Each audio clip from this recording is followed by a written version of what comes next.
今天是10月14号，中美双方正式开始互征港口费，海权商业战正式开打。美国对中国船舶按每进吨征收50美元起步的港口费，2028年达到140美元。中国呢，则以每进吨400元人民币进行反制，到2028年升至1120元。咱们以一艘10万吨级的货轮为例，单次停靠美国港口成本增加500万美元，而中国港口呢，则对涉美的船只加收大概56万美元。这一成本最终会转嫁到商品价格上，预计呢推高中美贸易成本15%到20%。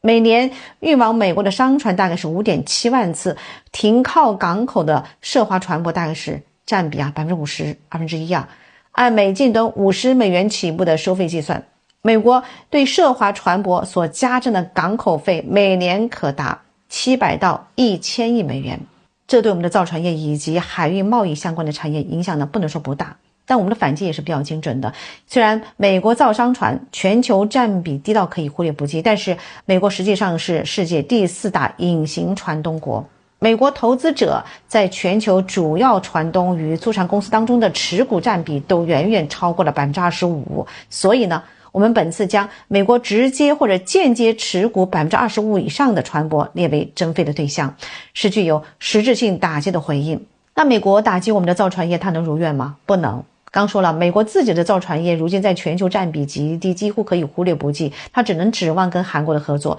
但韩国主要是高端造船，像 LNG 这些，而且成本很高，成本劣势不管短期长期都很难抵消。我们来计算一下，每艘船每年最多收取5次费用。仍然以一艘10万吨级的集装箱船为例子，2025年打个比方因为今年只有2个月时间了，它每次停靠成本增加500万美元，如果往返中美4次，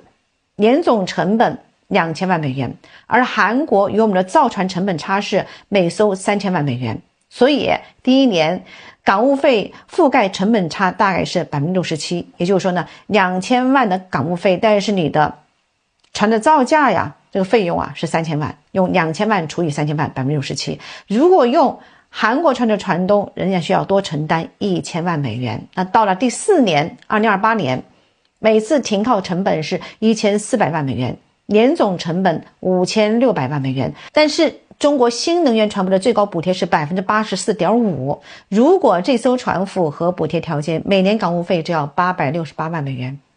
加上中国船东可以减少30%的美国直航，可以走其他航路比方停墨西哥港再转运走北极航线综合下来港务费还会下降。